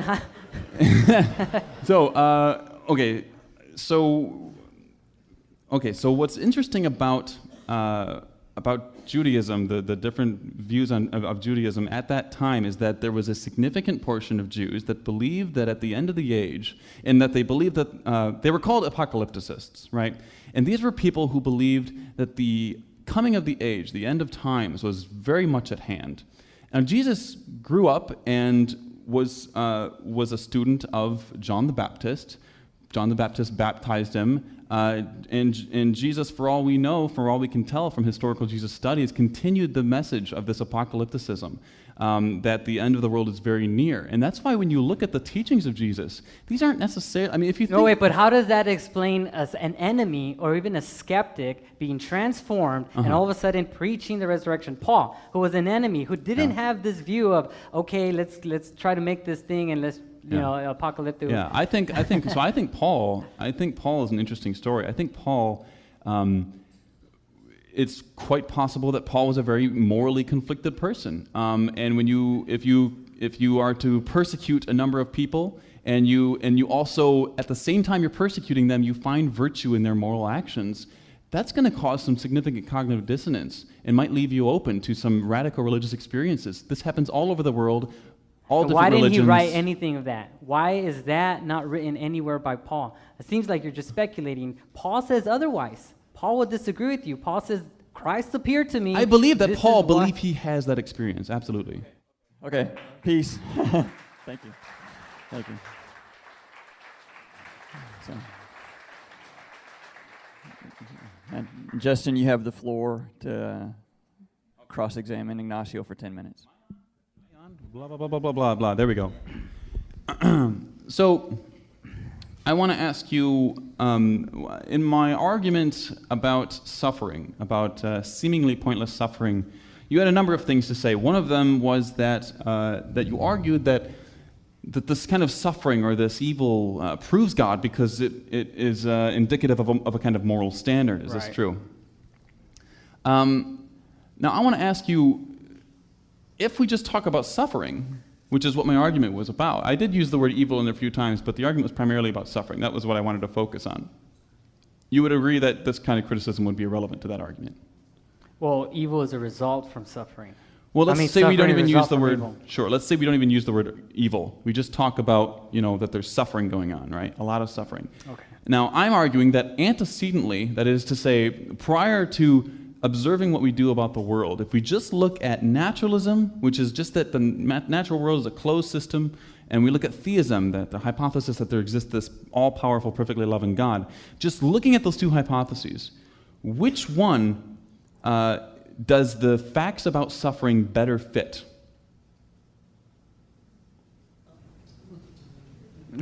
Can you repeat the question? Sure. So we have naturalism over here, which is just that it's an indifference, right? There's universal indifference. Okay. There's no preference for anything ontologically. And then you have God over here, which would seem to imply that there's a fairly significant preference for moral... okay, I understand. Yeah. So I'm asking just, if you take the facts that I'm appealing to about suffering, and you just look at them antecedently, right, divorced of everything else that we know, where does it better fit on those? Well, of course, I'm going to say on theism, and I have reasons for that. Okay. Tell me your reasons. Tell me your reasons. When has anyone learned any good lesson with pleasure? You know. Okay. I don't want to know what those lessons are. But need they say more? Suffering can attest to greater lessons. Okay. Suffering does attest to good lessons in life. Okay, so let's stick with that. So this is a theodicy called the Greater Goods Theodicy, which argues that there are greater goods, like the learning of moral lessons, that can be achieved only through the kinds of suffering in the world. So let me ask you. Well, not only through, but it could be through suffering. Well, it would need to be only through, right? Because if God is omnipotent, he couldn't really be justified in allowing that kind of suffering for no good reason at all. No, I mean, there could be other reasons. There are other ways. Sure. Other ways. So how about this? There's a forest fire in the woods, and there's a fawn trapped in that forest fire. No one knows about this fawn. No one has any idea about it. The fawn is not a moral agent who can learn later, but it can feel, it can suffer. That fawn burns alive and falls to its knees whimpering. Tell me the moral lesson. Again, we're finite beings and we don't know. Okay, so this is called skeptical theism, everyone. This is where we say that we are not in a position to argue or to place probabilities on the kinds of observations that we would make. So if it's the case that we're not in a position to place probabilities on, what kinds of reasons, we don't know the kinds of reasons that God might have to justify this fawn, because he's infinite and we are merely finite creatures, I want to ask you, how, given that you're finite and given that God is infinite, do you think that God could have a morally justifiable reason for lying to you within the biblical scriptures? I don't see how that follows. There's no explicit revelation that would appeal to, even hint at that. The only revelation that we've had. But if one was lying, one wouldn't say that I'm lying in their own scriptures, right? I don't understand. So if I'm writing a book, this is two different things. I mean, why do I have to subscribe it's important. To that They're one? connected. They're connected because it has to do with the kind of cognitive humility that you've taken about that fawn in the woods, right? Remember, you said that fawn had terrible suffering, and you don't understand why, but that's not a reason to think God doesn't exist. But it's not like we have no information about it. We do know that this is a fallen world. And I'm saying let's use the information. So antecedently, the fawn suffering, where does that fit better? On naturalism. No, the information that we do have, that is what has been revealed to us, is that this is a fallen world, so we would expect things like that to happen in a fallen world. But see, God might have a morally sufficient reason to lie to you, and the fact that you can't think of that morally sufficient reason as a finite creature doesn't mean that God in his infinite wisdom doesn't know better than you and doesn't have a good reason to lie to you. I still don't see why, just because we don't know the reasons for suffering, that all of a sudden we have to accept that God can lie to us? Can you connect those two? Well, do you think it's possible that God, just possible, I'm not saying it's probable, do you think it's possible that God could lie to us in the scriptures? Because of what has been revealed already? Okay, so you would point to like Titus 1:2 that says that it's impossible for God to lie. Well, not just the scriptures, but what has been revealed about his character through natural revelation as well. Okay, sure. So what I'm saying is that natural revelation says nothing at all about whether or not God is revealing true or false propositions to us. The moral standard for truth. The moral standard for anything. Yes. But here, remember your. Okay, so this is actually perfect. Remember when you appealed to the movie Life is Beautiful? It's a Wonderful Life. Yes. Sorry. sorry. I'm thinking of the Roberto Benigni one where he lies to his child. What one is that? No. Life is Beautiful. Okay. Roberto Benigni lies to his child because he wants his child to be able to live his life and not realize the horrors of the Holocaust, right? This is a beautiful movie. If you have not seen it, I highly recommend it. He lies to his child for the entirety of that movie. Did he do something morally wrong? And I want to argue that his child probably didn't think that his father could have a morally sufficient reason to lie to him. But because you are in the same relationship to God, God has a morally sufficient reason to lie to you. But God has God revealed. could be Roberto Benigni. But no, God has revealed why suffering is here. He has told us that, the fall is sin came as a result from the fall. Right, but what So if he's there is lying about that, explanation. right? We can't just assume that. I'm arguing that it's possible he's lying, and you can't just beg the question against But my argument. how can a perfectly moral being lie? Here's the thing. Do you think that Roberto Benigni was any less of a character by lying to his child like that? I don't know all the particulars. What if, okay, well, let me ask you this. Let's say that there's okay, we got 2 minutes and 40 seconds left. Let's say that you're, in World War II, Nazi Germany, and you're hiding Jews in your basement. Nazis knocking on the door. Now, if you say anything other than yes or no, they're going to know something's up, right? Clearly, if you're skidding around the issue. So they come up to you and you say, "Are you hiding Jews in your basement?" What are you going to say? You say no. You're not hiding Jews in the basement. You're going to lie to them. Right. Do you think that now let's compare that to someone else who would say yes, because they are hardcore deontologists, right? Where they think it's absolutely wrong to lie in any situation, right? So you understand that morality is contextual. Well, some laws can supersede Sure. others. Doesn't mean Now, the who law do you think goes is the against better person? You, who says that you're going to lie to save the Jews, or this person over here who is going to hold to no lying and is going to allow the Jews to be killed? Yeah, but what? I think you're the better person. But why does God have any reasons to lie? I mean, Right, but he's just You're telling a us what finite happened. creature, so- Ignacio. You don't know the reasons that God has available to him. All I'm suggesting is that this person over here, you're a better moral person than them by lying to the Nazis. And that's because, so notice we have a degree of moral perfection going this way. You are more moral. Now think of a God even more moral than you. He also might have similar reasons. Reasons that you don't understand. Reasons that are beyond your ken. Reasons that you do not know. I think the reasons that have not been revealed, not necessarily that have been lied about. So there are things when Job questioned God, he just questioned him after questioning him, Right. because maybe, like you said, we can't understand these things, but it doesn't necessarily follow that they are lies. They're just hidden revelation. Okay, let me ask you one more question. You don't know that when you see suffering in the world, for all you know, that's you had mentioned this, a kind of butterfly effect, that sometimes suffering is necessary for some greater event in the future, right? Right. Child drowning in the pond right now, are you in a position to know whether or not that child's death will make some greater good 10 years from now? If not, how dare you interrupt God's plan? No, I'm commanded by God to save him. God has set commands in the reality for us to do things like this, save this drowning child. Okay. Are you certain that God doesn't have a morally sufficient reason? I'm certain that he has commanded, and I'm going to obey what he said. And if I don't, then I am the one doing something against it, causing more suffering. Okay. See, our actions is what causes suffering. All right.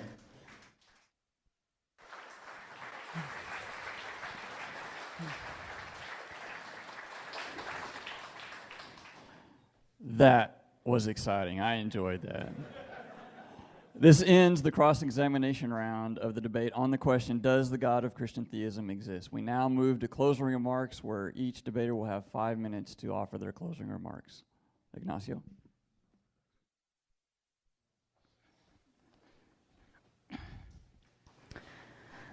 Okay, like I said in the beginning of the debate, I'm not a know-it-all, and I don't have all the answers to Christianity.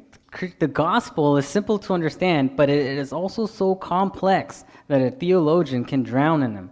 Some of the questions that Justin raised today maybe require more thought because the complexity of Christianity. That doesn't mean Christianity is false. It means that I need to do my homework a little bit more. So again, these arguments that I presented are just the arguments that convinces me that Christianity is true. I have presented two arguments that demonstrate unequivocally that there must be a self-existent, eternal, transcendent, intelligent, and personal being. No such arguments were presented on the contrary. Therefore, it stands that God exists. Furthermore, since God exists, and if he wanted to communicate a message to his creation, he would authenticate that message through something that is unusual, unique, easily recognizable, something only he can do, namely a miracle. Such an event was presented tonight using strong evidence to support the authenticity of the event. Moreover, I used certain facts of history that can be evidenced through various reasons to the point that even the vast majority of scholars accept these facts, that is, the scholars that work in this area. It was demonstrated that these facts best explained by the resurrection. No such explanation was given, or at least the explanation that was given wasn't sufficient to complete all of the facts as an explanation. Therefore, it stands that Jesus resurrected from the dead. The arguments that were presented, at least in this debate, the arguments that were presented, on the contrary, were more theological than philosophical in nature and can only serve to create a discussion on the possible characteristics of God. But they were not arguments directly against the existence of God. We never claim that we know everything about the mind of God or everything about his will or even everything about his character. As the first principle of theology states, the finite cannot comprehend the infinite, the incomprehensibility of God. In fact, even Christians disagree on some of the finer points of God's character. Something like Calvinism versus Arminianism. But that doesn't mean that God doesn't exist. We're just arguing over his character, not over his existence. Seems like those were the type of arguments we heard tonight. What we heard from Justin today were mostly disjunctions or straw mans, something like this. I think God should be like this. God is not like this, therefore God doesn't exist. But that first premise has to be justified, and we didn't see any evidence for that justification. Justin would prefer that this God did not have or would have certain characteristics, but that does not refute any theistic proofs that were presented here tonight. Therefore, it stands that God exists and Jesus rose from the dead. Now, if Jesus rose from the dead, what are the implications of that? His words were vindicated. That is, everything he said is justified. That these are some of the important things he said that you should know. He is a true Son of God, which points directly to the existence of God. He said that man is a slave to sin, which makes us all sinners by nature. He said he will return to judge the living and the dead. Judgment day is coming. He said that he can offer eternal life to those who will repent of their sins and place their trust in him. You can flee from the wrath to come. The same creed that we discussed earlier that states that Jesus rose from the dead also states that he died for our sins. His death on the cross is the just punishment that we deserve for sinning against him. He suffered for us, but remember, he also suffered with us. If you repent of your sins before God and embrace his forgiveness, he promises you that he will embrace you back. You will not be denied. In light of the theistic proofs that were presented in historical arguments for the resurrection, the rational person is justified to believe. So I'm telling you tonight, believe and be saved. Thank you.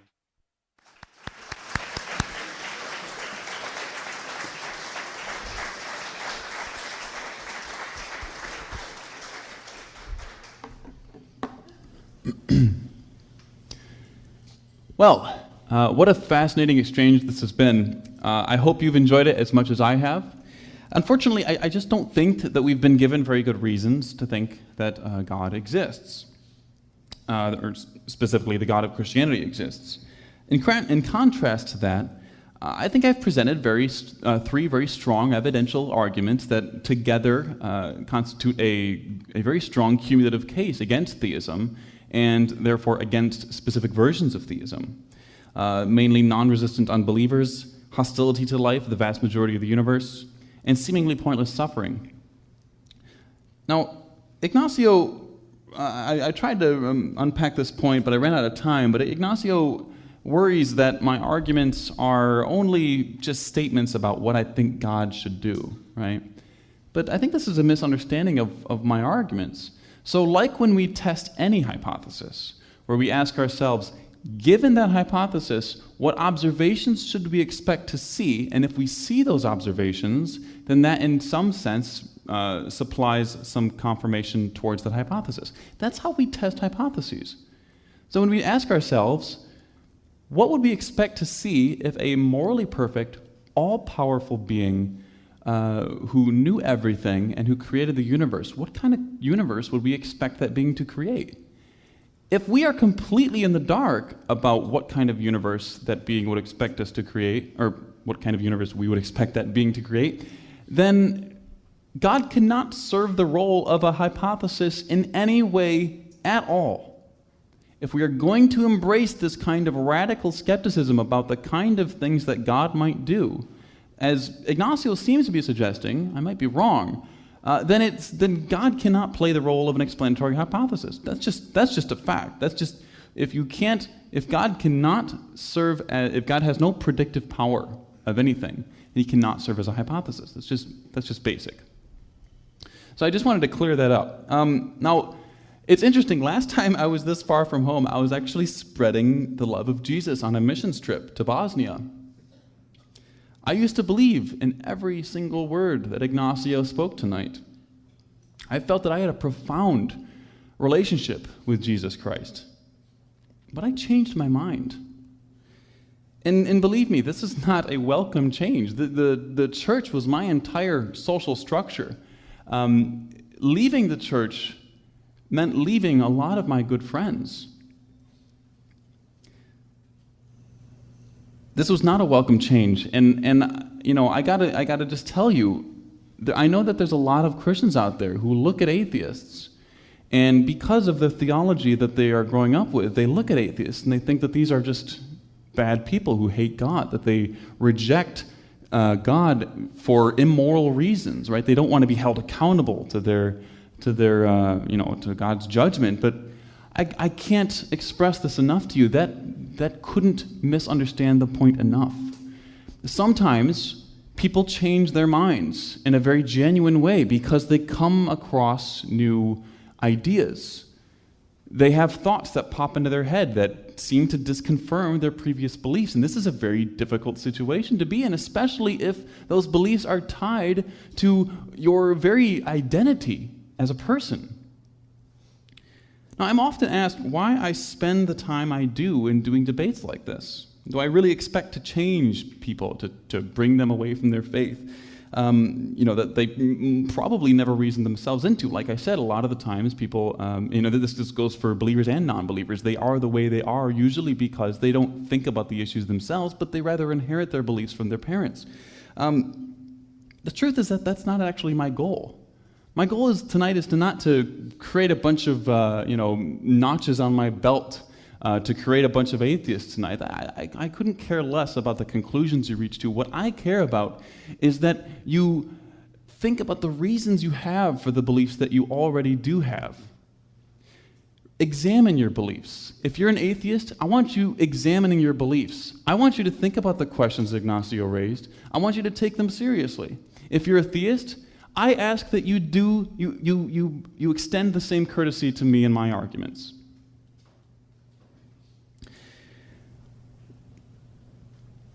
Now, we only have 10 seconds left. Okay. So, the late, great Christopher Hitchens once said, "Take the risk of thinking for yourself. Much more happiness, truth, beauty, and wisdom will come to you that way." And I want you all to think about that tonight. You've been a lovely audience. Thank you very much.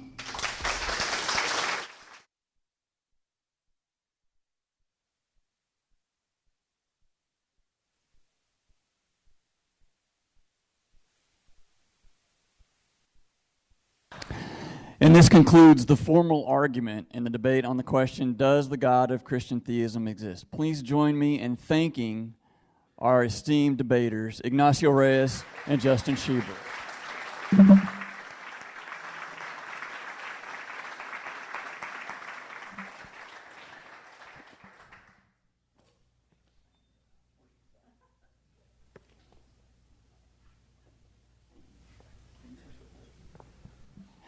We now move to the Q&A portion, in which I ask questions that were donated by the audience here. I have questions for both Justin Schieber and for Ignacio Reyes. But the first question I'd like to ask is directed at both of you. And the question is this: what scientific evidence would move you to change your mind? And we'll start with Justin Schieber. Okay. Checking. Okay. I think it wouldn't be. I can't think of a particular example. I think it would need to be a number of facts that someone would have to convince me are very unlikely on naturalism and very likely on theism. So one of those facts that I think is evidence for theism is that life itself exists. I think that the fact that life exists is very unlikely on naturalism and very likely on theism. I think that that's a legitimate piece of evidence for theism. That said, I think that's just one piece of evidence. And I think that there's more evidence for naturalism. So if there were more things like the existence of life that we could observe that were more likely, again, on theism than on naturalism, then, in principle, if we add those up, that could adjust my belief. I would like to think that I'm open to that. Okay, Ignacio, what scientific evidence would move you to change your mind? If we can scientifically prove the corpse of Jesus, give us the body, he didn't rise from the dead, then I give up Christianity. My faith is futile, pity, have pity on me if Jesus didn't resurrect. I call God a liar because I said he resurrected. That God exists seems circular to use scientific evidence because it seems like science itself needs to be accounted for. So it needs more of a philosophical argument for the existence of God, which is impossible. We talked today that it is impossible to think of nothing. So nothing on this God exists. The second question, directed to Ignacio. Why would God create people who question him? Well, he created intelligent beings, so intelligent beings has good questions. So that would be an answer, right? God created intelligent beings, and by that definition, they're going to start asking questions. The next question is for Justin. How can the numerous manuscripts for the resurrection be invalid when we use less accounts to verify many historical figures and their lives? So the question is asking, how can the number of manuscripts, is that correct? The number of manuscripts? Question. How can the numerous manuscripts for the resurrection be invalid when we use less accounts to verify many historical figures and their lives? Sure. So sorry for being pedantic, but there's a few different ways that one could interpret that question. So if one is asking the copies of manuscripts that have claims about the resurrection within them, I don't think that gives much evidence for the truth of the contents of those manuscripts, as I've already noted. But if the claim is about the number of different manuscripts that all seem to be suggesting the same thing, well, ordinarily, yes, you would say that if you have independent confirmation of some particular claim, that would seem very strong evidence for the contents of those claims. Unfortunately, that's not what we have at all with the Gospels. For example, we have Matthew. Matthew copies a huge portion of his Gospel from Mark. The same with Luke. They're copying from earlier things. Now, I'll be the first to say that I think as you were mentioning the creed in 1 Corinthians 15. Right. I think that is indicative of an early resurrection story, and I think that you could have, I think there's good reason to think that a Q exists, which is a gospel of Jesus' sayings. But at best, I think you have two things there. I don't know that there can be a very plausible, strong case that there's independent attestation for the specifically resurrection claims. I think that would be a much larger argument and a much more difficult one to make. Can I respond to that? Yeah, absolutely. Please. How do you believe that Alexander the Great existed and all the other things about Alexander the Great? Sure. Yeah, but why do you accept all of those things when we have less evidence for that, 400 years apart, Sure. and not for the New Testament? Well, We let have me- the best evidence for it. Let me answer that question by asking another question. Let's say that I claimed that my car is parked outside and I have a leather jacket in it, right? And would you take that at face value? Would you say, sure? You wouldn't really be like, show me, right? Right? Because it's a rather mundane claim, right? Right. Okay. Now, what if I told you? But I wouldn't be sure, though. You could be Sure, lying. sure, yeah. Well, I mean, you would have a high degree of confidence such that you wouldn't require more evidence, right? So what if I told you that I had a perpetual motion machine in my car? What does that mean? A perpetual perpetual motion machine is a machine that supposedly denies it's a machine that entropy. Yeah, it somehow transcends entropy. It's a machine that will go forever and doesn't require additional input of power. Let's be right? careful with the rabbit holes here down into perpetual. Sorry. Well, okay. If I said I had that, something that is incompatible with our understanding of physics, would you take it at face value, like my claim that I have a leather jacket in my car, or would you be like, you need to show me? Yeah, you need to Okay. show me. Okay. Well, when someone rises from the dead, right? This is a different claim Yeah, from but that there was a conqueror in the ancient world. But the evidence That's is the plausible to me. same. The evidence doesn't change. It's not some special evidence. It's the same. It's just better, more abundant Right. evidence. And the evidence I'm saying is the claim that I'm making that I have a leather jacket. One of those you're going to take But at we face have to value. provide those evidence. And I You have can't a just claim them. And I have a claim. I claim that I have another question. Fair enough. This is for Ignacio. Okay. It says, what anti-Christian historical sources are there to affirm the New Testament? Oh, we have Tacitus. Tacitus writing about Pontius Pilate. We have the Jewish Talmud, who writes about the crucifixion. We have Josephus writing about the crucifixion and people believing that he resurrected. We have at least 10 sources to show that Jesus existed and a lot of the things that he did, and various more that I just can't. I direct you to do some research, but those are some that I can think of from my head. Okay. Was this a question about the existence of Jesus? This question says, what anti-Christian historical sources are there to affirm the New Testament? Oh, okay. So moving on to Justin. What is the most fulfilling thing about being an atheist? Nothing. No. Okay, so clearly being an atheist, someone who believes that God does not exist, is not something that I'm going to that I'm inspired by. I'm not inspired by the fact that there isn't a God. What inspires me is that I have privacy of mind. I have thoughts. I have passions. I have a family that I care very deeply for.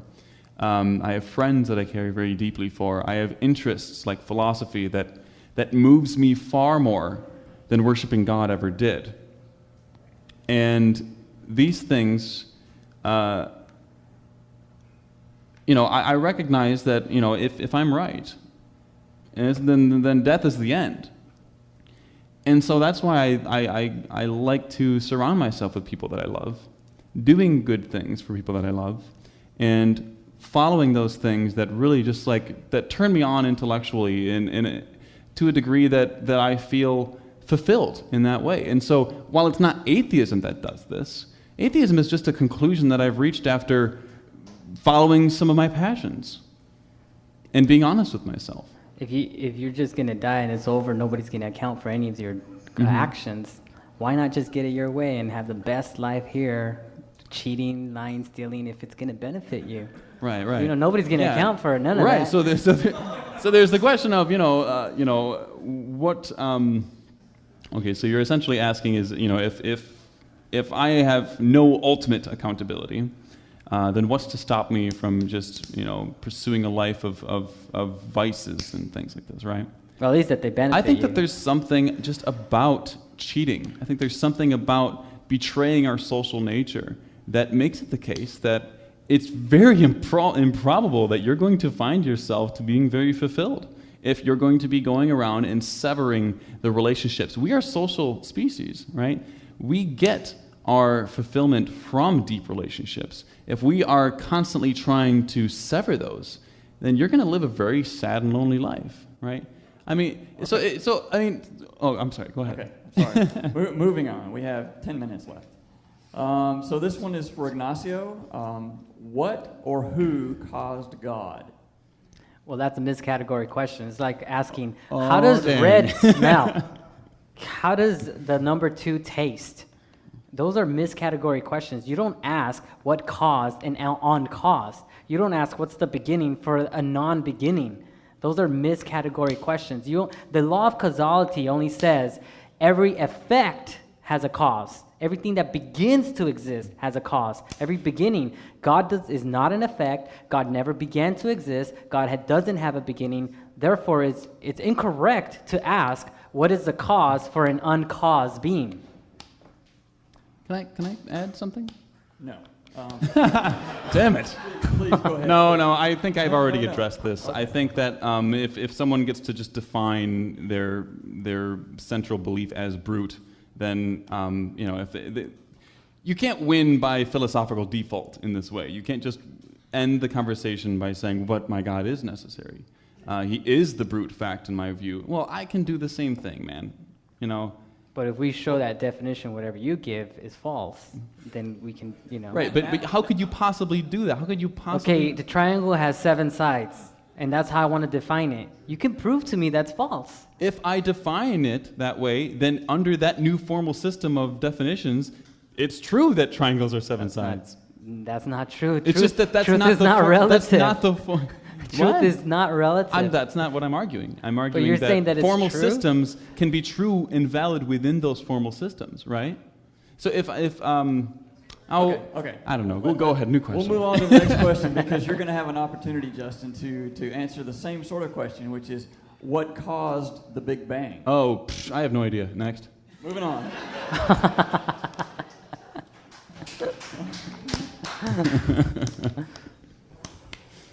This one's for Ignacio. Would you say that the evidence for the Christian God is so strong that no faith is required to conclude that he exists? I think the question is misunderstanding what the word faith means. When we say faith, we're not trying to fill a gap in ignorance. Faith is placing belief in the information, on the knowledge that we have. Credulity, or some people call it blind faith, that's what we don't know. And we don't want to place our knowledge, our trust in that. We want to place our knowledge in what we do know, not in the ignorance that we have. So the question asking about faith is, I think, addressing credulity or blind faith, that little gap that, our ignorance. And I'm not a know-it-all, but there is more knowledge that we can place sufficient trust that Christianity is true. I would actually like to comment on that. Sorry. Okay, I want to first say that, Ignacio, you're right in that when it comes to the definition of faith, there's a number of different views on this. And I think that that's something that more people need to recognize. There's a lot of people more on my side of the fence that think and refuse to accept any other definition, that faith is just complete blind faith. Right. And I think that that's incorrect. And so I just want to express that. I think that that's a nuance that I think more people should recognize. Right. So. Okay, this question is for Justin. Uh-oh. I don't know what that means. Okay, yeah, okay, here we go. If it's hard, don't get it. It's written in Chinese, I don't... Okay, here we go. Since the Christian has a challenge with evil and suffering, what is the premise for desiring good for the atheist? You want me to reread that? If there's someone who would want to clarify what that question means, because there's a number of different ways that could go. So it says, since the Christian has a challenge with evil and suffering, what is the premise for desiring good for the atheist? This sounds like a moral question. Okay, yeah, well, yeah, so there's a number of different ways that could go around, let me attack one particular interpretation of that. If one is saying that the kind of argument from evil or argument from suffering that I forwarded against Ignacio's theism, if one is saying that, what's the basis we have to appeal to this suffering and to say it's bad? Notice that on that argument, I don't even have to say that suffering is bad, right? The fact that suffering is bad is, whether or not that's surprising or unsurprising on theism is completely independent of the views of the person that's presenting the argument. And so I think that's often a failure of people. Is oftentimes people will say, well, look, the problem of evil only proves God. It does not, so the atheist presenting the problem of evil, he's contradicting himself in a sense. But no, this misunderstands the how arguments work.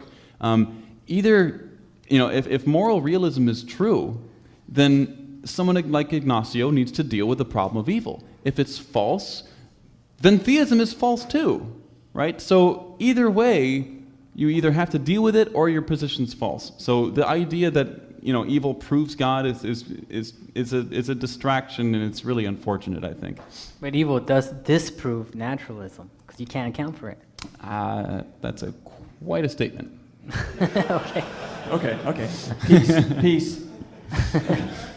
Ignacio, is there anything that God could do that would give that you would believe is unjust or unrighteous?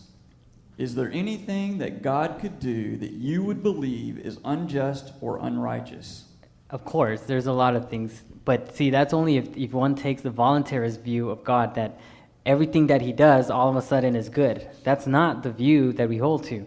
We say God's character is good, so therefore he is restricted on his character, on his nature. So all of the things that he does is going to come out from the standard of what goodness is. So whatever he does, on that definition, it is impossible for him to act against his character, which would be unjust and unloving and all of that. Oh, I want to go after that, but I'm going to get another question. All right. Well, then the next question is to you. Justin, would you rather live in a world founded on self-giving love or self-aggrandizing competition? Okay, so I'm assuming these are parodies of the naturalist versus Christian theist view. I have no idea where this came from. It was handed to me. So self-aggrandizing. Okay, so I just reject the base of that argument. I don't know that that's even a. I think to answer that would be to kind of buy into this very silly and straw-mannish view. Okay. All right, we have time for just one or two more questions. Ignacio, regarding the cosmological argument, if true, why would you think it is the Jewish God and not Zeus or Jupiter, etc.? Well, I would say the Christian God, because the Jews don't believe in Jesus Christ and the further revelation that he has given us. But the God of the Bible, of the Torah and the New Testament, is not the only document, but is the document that describes what we learn from natural revelation. If it's compatible and if it's saying the same thing, then we know this is the same God, and God from all eternity. No other gods before me. A lot of these statements seem to be compatible with the revelation that we have from nature and God. So if the Bible says there's no other God, and in nature we see there is no other God, we have to assume, okay, then that's the same God we're talking about here. One might want to point out that I'm sorry. So if you read the Bible, and if you read the scholarship behind the Bible, and you look at the Hebrew Bible, you will notice that the early Israelites were actually polytheists. They were monolatrists, which they practiced monolatry, which means that they believed that God, the God of Yahweh, was one of many gods. And it was only until much later that this monolatry morphed radically into a kind of radical monotheism. And so you can still find these hints of this in the Bible. For example, you can read about how there are actions attributed to the gods of Chemosh and other gods of the ancient Canaanite world. So what's really interesting is learning the kind of theological development that's gone on in Judaism, and you can actually trace this in the Hebrew Bible. And if anyone's interested, reading Hebrew scholars, it will blow your mind, and you will never read a passage in the Bible in the same way again when you come to it with the breadth of knowledge of actual scholarship. So we're out of time, but since I'm the moderator, I'm going to give myself a few more minutes to ask this one last question. All right. And it goes to Justin, and of course, Ignacio, you can respond. Why doesn't God's desire for free will answer the existence of suffering? That's to me. Okay, so why doesn't the God... Okay, so the free will defense only actually... If it is successful, it's only successful when it comes to human interactions with other humans, humans hurting other humans, right, doing harm to other humans. That would, if the free will defense is successful, that might have a hope in doing that. But it does nothing to alleviate the problem of natural suffering. That is the problem of earthquakes, tornadoes, tsunamis. Secondly, I don't think it is successful as a defense of human-to-human suffering. So, for example, if we want to assume that the potential for evil is necessary for a significantly free creatures, one might want to ask: is there free will in heaven? And if there is not free will in heaven, then clearly God was okay with robots in the first place. Well, I'd just like to add to the previous question that we also know in the cosmological argument that the God of the Bible is because Jesus affirmed an eternal God. If Jesus resurrected, everything he said is vindicated. And that concludes the Q&A and the debate on does the God of Christian theism exist. Thank you to our debaters, Justin Schieber, Ignacio Reyes. Thank you everyone for attending. Once again, visit us at sanjoseatheist.com or our meetup site. Thank you for coming.